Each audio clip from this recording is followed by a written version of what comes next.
Hey, what's going on, guys? So this is going to be my not my weekly recap, but it's going to be my Sunday watch list series where I go over the swings that I'm currently in or plays that I'm looking at.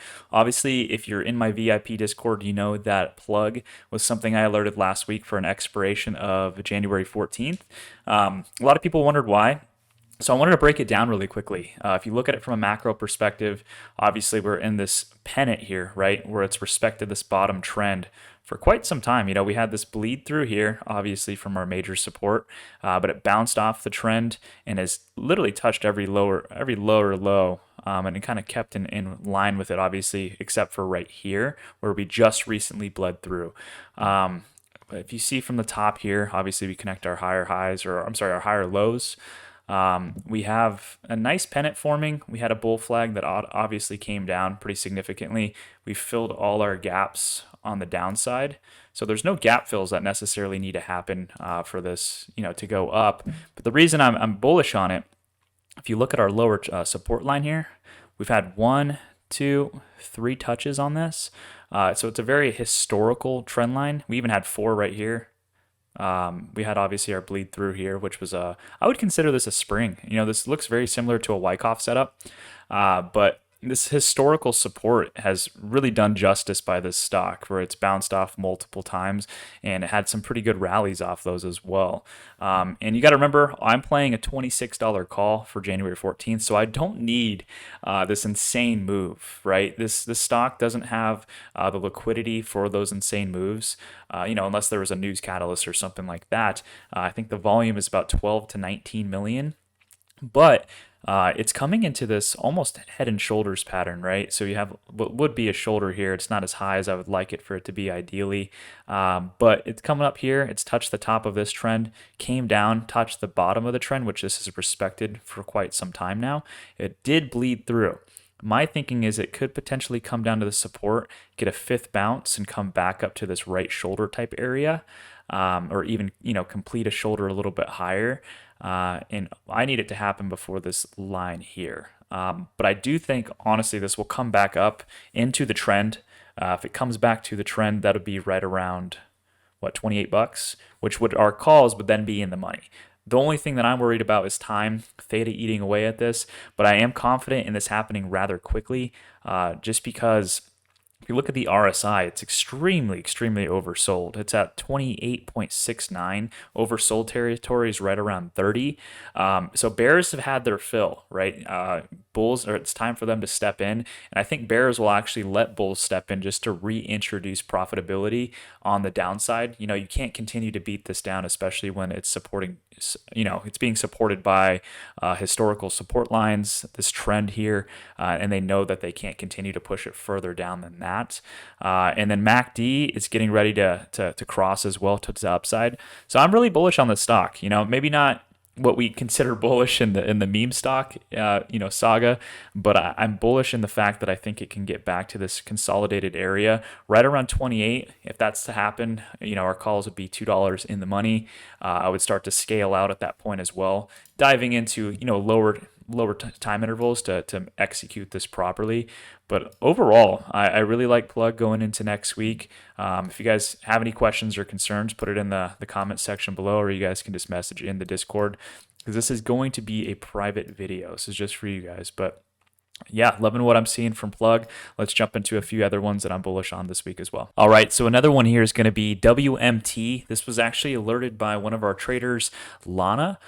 So great spot by her. But honestly, this blew up, but I still think there's some more upside here as well. So if we come to the daily chart, RSI still isn't overbought. It's around 56, so I still think we have some more upside potential on here. MACD is still going up, still converging upwards. But what we have here is an ascending triangle. If we actually connect our higher lows, and then we end up pulling them from our lower lows, and what ends up going on is this potential breakout situation right here. We've already had this bounce off support at 135.18. Things have been slowly building up and kind of compressing. to where I think we can have a breakout if we break through this top trend line, and it'll send us upwards to about 152.19, and we'll get that third and final retest at 152.19. As you can see back here on August 18th, we had a breakthrough but a rejection, which sent us to the bottom of this trend. We had a few gap ups, tested it one more time here November 8th, came back down, touched again, and I think now this is a very, very big moment and pivotal moment for Walmart.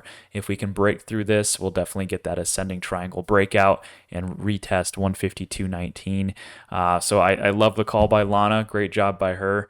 I don't really think there's a need to go into a further smaller interval, if you will. It kind of breaks down almost the same. Got an upward trend. I think we'll consolidate a little bit right around here. Obviously, we have some selling pressure, which negated our RSI and brought that down. But I think everything will curl back up. So I'm really bullish on WMT. Great call by Lana once again. Keep that on your watch list, and let's see how it does this week. All right, guys, so now we're going to be covering Ford. I have a 114 for the expiration and a $25 call. This had me a little bit worried just because once I zoom in a little bit, you'll see what I'm talking about. We do have this gap down, right? So it's going to be from 22.43 down to 21.87. So about a whole point swing, and I believe if it does break that, it'll come back down to this. Oh, my bad, didn't mean to do that. It'll come back down to this consolidated range, right? I think it'll trade, sub 20, maybe in the $18, $19 range, and kind of stick there for a little bit. But let's break it down to what these lines are. 5 minutes is going to give us the best insight into what's happening. Obviously, gap fill here.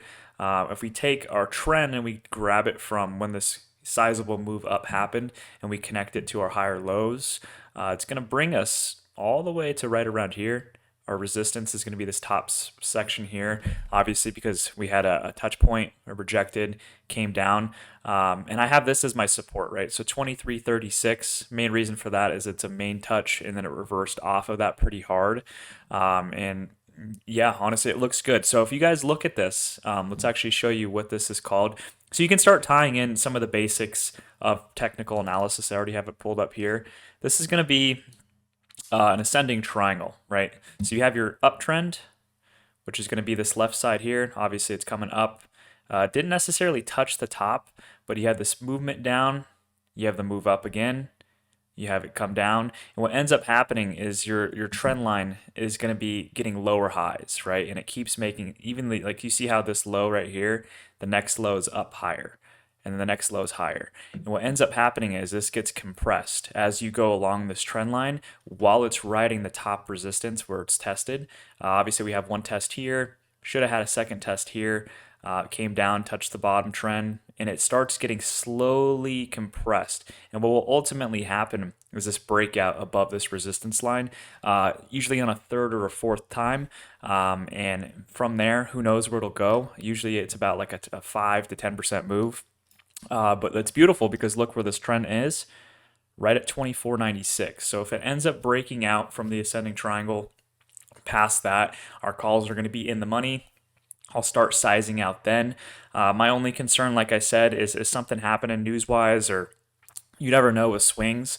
So always be prepared with a stop loss, and always be wary of any potential news catalysts. Looking at the chart, making sure you understand where there are gap fills and gap downs.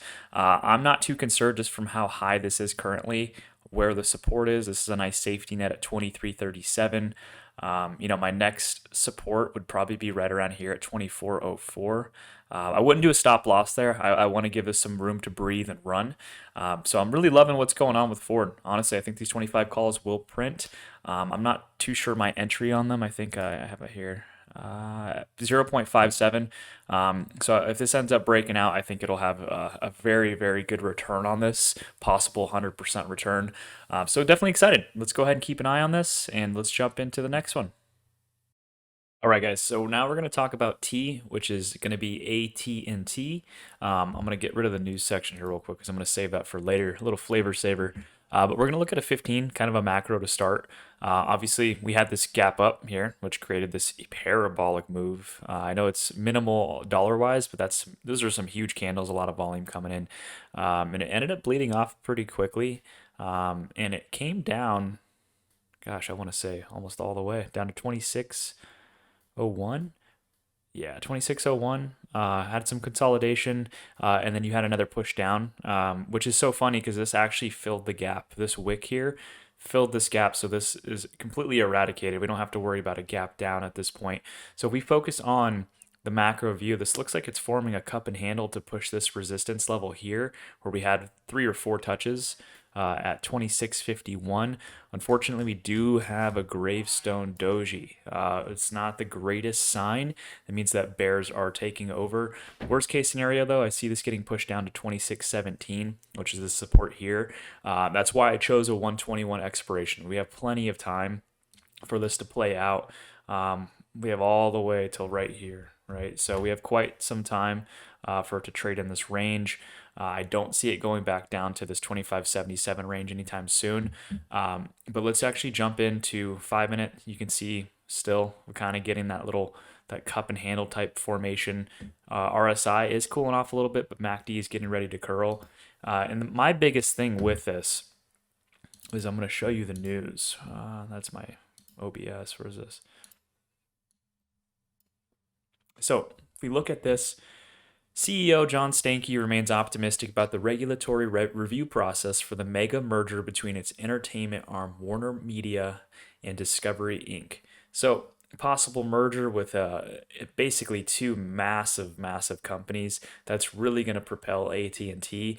Anytime a merger kind of comes up, that's a catalyst on its own to be pushing stock price, getting institutions to jump in, etc. It's a very big thing. As you can see too, PT was raised by analysts to $27 for AT&T. There's a lot going on with this stock, right? And I feel like it has a lot of potential. And it's not too far away to hit this resistance, right? I think it's at 2651. That's right in the money for our calls. We just need a little bit of bullish momentum to come in and supersede some of these big volume orders that we're seeing come through that are keeping it down for now. But in the long term, like I said, I think this cup and handle is going to play out. It's going to push us to about 2651. Obviously, we have our all-time high here at 2683. Who knows if we can test that? But very, very bullish on ticker symbol T or AT&T. I'm really loving what I see here. So let's go ahead and jump into the next one. All right, guys, what's up? So this is going to be for BA, so Boeing Company. I want to show you 2 things. I want to show you the chart first, then I want to show you the flow. I want to start from a weekly perspective just to give you the grand scale of this thing because this has been going on for a while. I think it's a nice setup long term. So if we start here, this is the trading range that it was initially in, which was, right around, 447 is the all-time high down to like 317 low. Probably like 296. But what happened is right here, if you can see, of course, everything dropped in this period was March 2016, or I'm sorry, March 2020. I think March 16th was the exact date, which was COVID. This thing dropped and plummeted literally down to like $88, right? Huge drop. But what ended up happening is a recovery. We had this flagpole here, which led into this bull flag. And then following that bull flag gap up, came up obviously to like right around here, 244. We had a nice little cup and handle followed by another flag, and this led us to another bull flag. If you look though, this one is significantly longer. So this one, lasted 161 days for that flag to come to an end. Let me get rid of that one. Now this one, 301 days. So this has been a significantly longer flag/consolidation period that we've had. Nonetheless, you can see how these flags go though, and they have a nice gap up. But I want to show you how this coincides with the current day. So you actually have earnings report coming up on January 26th. I'm expecting a good earnings report. I've looked into the EPS expectations and whatnot. I think that will be a catalyst for this moving up. As always, though, I'm not a financial advisor. I'm just going based off the charts and just, how earnings reports could potentially go. Earnings reports are dangerous, though, too. They could miss, based off early expectations, and this thing could plummet. So be careful, do your own due diligence. But just from what I'm seeing historically, these bull flags have had a pretty consistent pattern. This one's looking good. I want to show you too, if we just pull up some of my things that I have here. Wanted to show you the EMAs too. So actually, you have anytime that this is a leading indicator right here, right? So we have our 48-day EMA. I just want to show you. That's our 13. Let me go to this one. Our 48 EMA, anytime that's kind of going down-ish or just kind of curling up, but the leading indicator is the 13, right? So if we have the 13 start to curl up, anytime that that has curled and gone in an upward trajectory, price has gone up significantly. I also use 8 and 21 EMAs. That's a pretty good symbolizer. No, it's probably not the right word. Indicator, that'd be the better word, that there's bullish momentum coming in and the stock is reversing. So once again, 13-day is going to be the light blue. Dark blue is going to be my 48, and 48 is curling up. And they're both going to have that trajectory moving up. You can see on the MACD as well, they're both starting to curl. RSI is looking primed as well. And this is all leading right to the earnings report date. So looking for a breakout here. Let's go to levels really quickly. I wanted to show you some of my supply and demand zones. Clearly, we have anytime it goes down into this range, it's obviously, the demand zone where it's taken care of and it gets sold off rather quickly. People accumulate at a cheaper price and then it goes back up right after. Let's take a look even at the further side too. Same exact scenario. Demand zone here, supply zone here, obviously being red. Every time it kind of gets into that range, it sells off. Anytime it dips down below, it doesn't really, dip any further. It stays in this range and then it goes right back up. And then that always leads into a bull flag, at least from the sample size that we've seen over the past year, 2 years. Let me get rid of these really quickly. And I want to show you the levels that I'm targeting. Let's pull up here, which is going to be our... Trying to see where that support would go. Oh yeah, it's going to be the support for our most recent trading range. Obviously, I'm on the day. I thought it was on the weekly.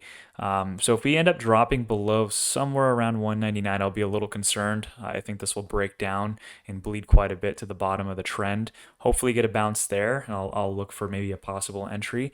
But let's look at some of my targets here. So currently we're at like 218. I want to get a test upwards of like 220-ish.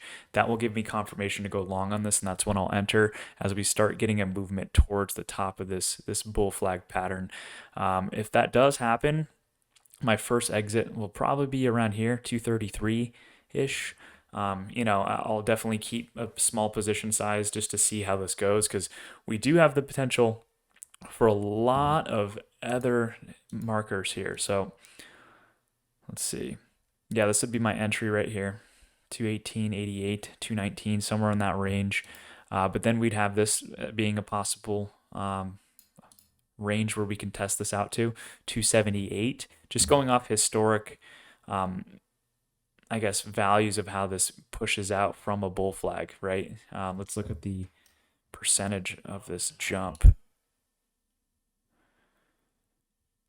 That's a 54% jump. Obviously, it takes a little bit of time for it to reach that, but if we did the same exact pattern here, that'd be a 27% gain. So that's definitely realistic.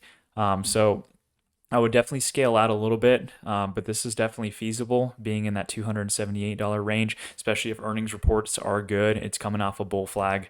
There's bullish momentum coming into it just because of the fact that it's been accumulating and slowly transitioning down, and it's time for it to ultimately break out. I could see a lot of people entering this, especially institutions, and I did want to pull that up too. So I have the flow here. So let's take a look here. This is pretty much the same filters that I typically use, 50,000. Sometimes I'll go up to 100. I kept my spot range. Usually I'll go to $1.20 or $120 for my max. I actually just kept that to infinity. Ask only, I did calls and puts. Obviously, I got rid of some of my my ETFs, index, leaps, etc. DTEs 1 to 60, just because I want to have a little bit of time on my side to see, what target dates could be out there. Obviously, I'm more of a short-term player, so anything that's within 14 days to 21 days definitely catches my eye. but I did do out of the money in single leg, so betting on one direction. Now, BA, the first couple that caught my eye initially were these people that got in literally last minute orders. One of them was 13:59, so 1 minute before close. They did a 225 call for 121. They spent $205 and a total amount of 123,000. Pretty crazy. So we saw a lot of these come through for about 215 to 225 as the range for the strike. Obviously, we have some bearish expectations on it as well, but I wanted to show you this.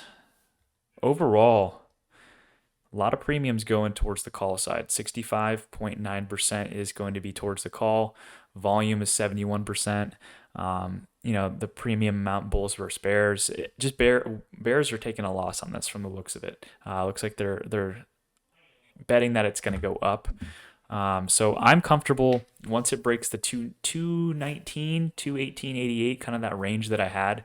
I'm 100% comfortable entering long and starting to scale out at these targets here.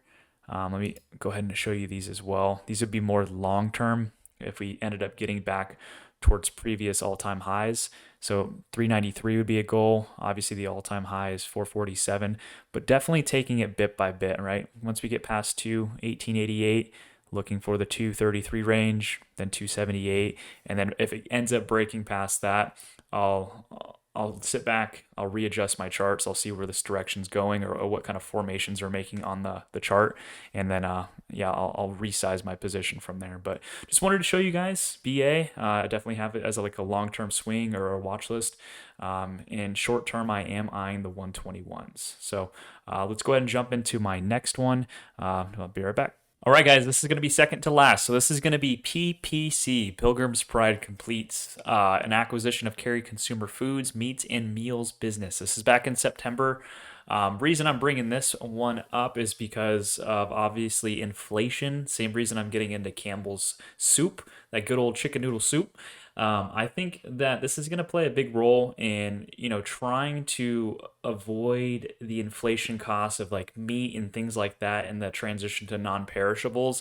Very fundamental play. And if you look at the weekly chart as well, we are in once again another bull flag. I don't know necessarily how this is going to react to the CPIs this week.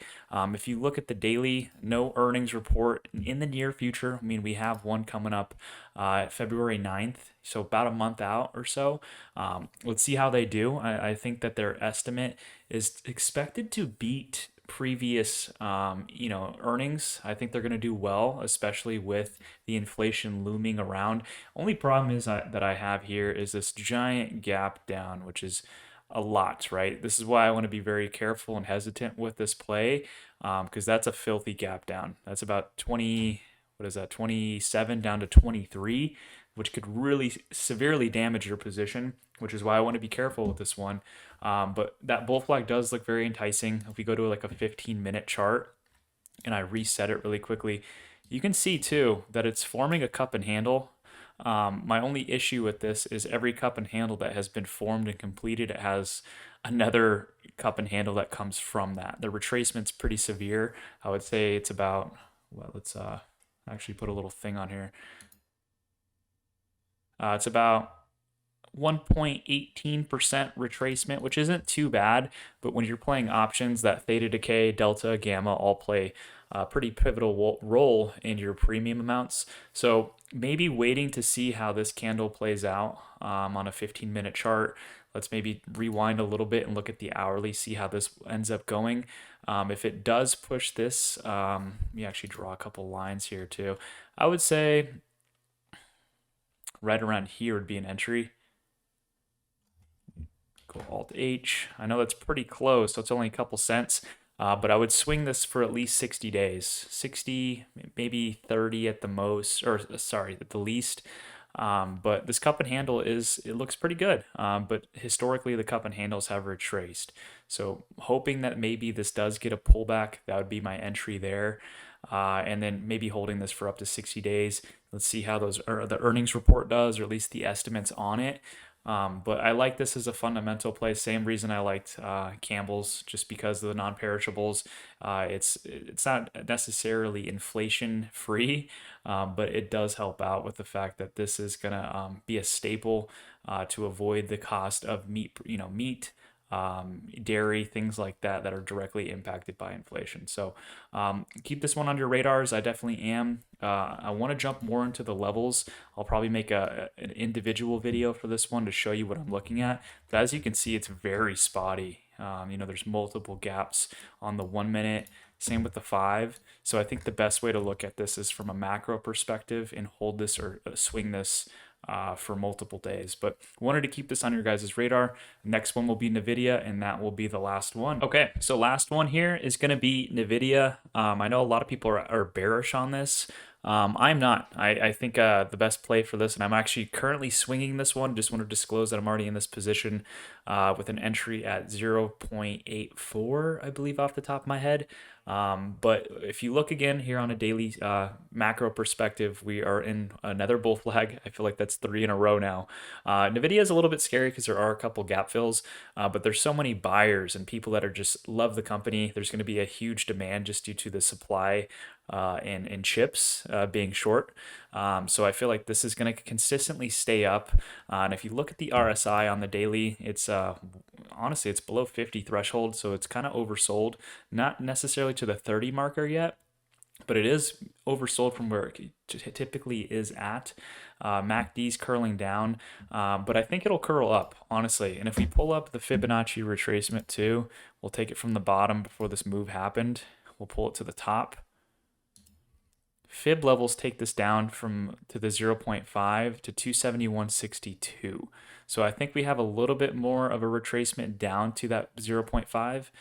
It's currently at 272.47. And if you look to, it's honestly right where I have my support and where it's basically bounced off of.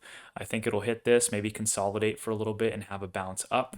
I'm looking for a 300 call. If we go to the smaller levels here too, you can see that the 13 EMA is kind of still going down, which isn't a good sign, but I think that's where we're going to hit that support level and we're going to get a reversal. If you look to at Unusual Whales' flow, there's a couple people that agree with me. So Nvidia here, and then a Nvidia one here. All $300 calls. Some are deferring in just the expiration. So we have 114 for 2 of them. They're spending 100,000 for that, 75,000 for that one. And then this one, where's that? That one's 114. I think I saw 121 somewhere on here. I don't know. I might be wrong. So they might be targeting sooner than I thought. So it's this week. Large lot sizes too. This isn't like 250 where they're playing it safe. They're definitely buying a lot of positions. It's single leg too. So they're only betting on it going up. We don't know exactly when they're going to take profits. When I saw this too, they're at a loss because this is currently at 0.84 and I haven't seen them sell this either. So I'm in the position with this as well. I think Nvidia is going to have a nice run up after that retracement down to the 0.5 fib. And then from there, we'll see where it goes. If we pull it back up on the chart, 300 would be somewhere, yeah, it'd be somewhere near the top of this trend line. So the next levels that I'm looking for obviously would be right around here as an initial kind of resistance.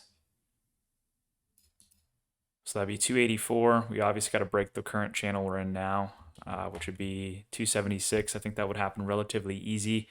And then what we're going to be doing is just looking for these different levels. There are going to be levels that I'll be potentially scaling out at as well. I like to buy my positions in fourths and scale out in fourths as well. But I could definitely see 300 being a possibility. Remember, it doesn't always have to hit the strike price. We're betting on trajectory. So if it has a huge influx of bulls coming in and pushing this up and it gets to 297, somewhere in that range, 294, whatever, you don't have to ride this all the way to 300. Just that quick trajectory is going to increase your premium due to the Greeks that are written in your option.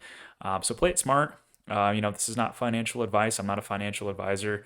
I'm just going based off objective data from the options flow. I'm going based off fib retracement levels. and just historical volume too, especially when it comes to Nvidia. Bulls are consistently trying to keep this up. Bears, it's very short lived with Nvidia. Obviously, we have these pushes down, but it's always, I want to say, brought back up, if you will, by bears or bulls. I'm sorry. We get these nice cup and handles formations too, which will consistently bring it up. So I think we might have found a bottom on Nvidia here at the 270 marker. Should come down just a tad bit more to that fib level, but yeah, I'm bullish on it for the week. Though it's pretty much my watch list. I hope you guys enjoy. I'm going to be doing this every Sunday moving forward, just to give you, like I said, some more insights into my thinking, my charting, and just how I interpret the chart and the flow. So let's look forward to next week. Let's have a great week and let's make some money, guys. Take care.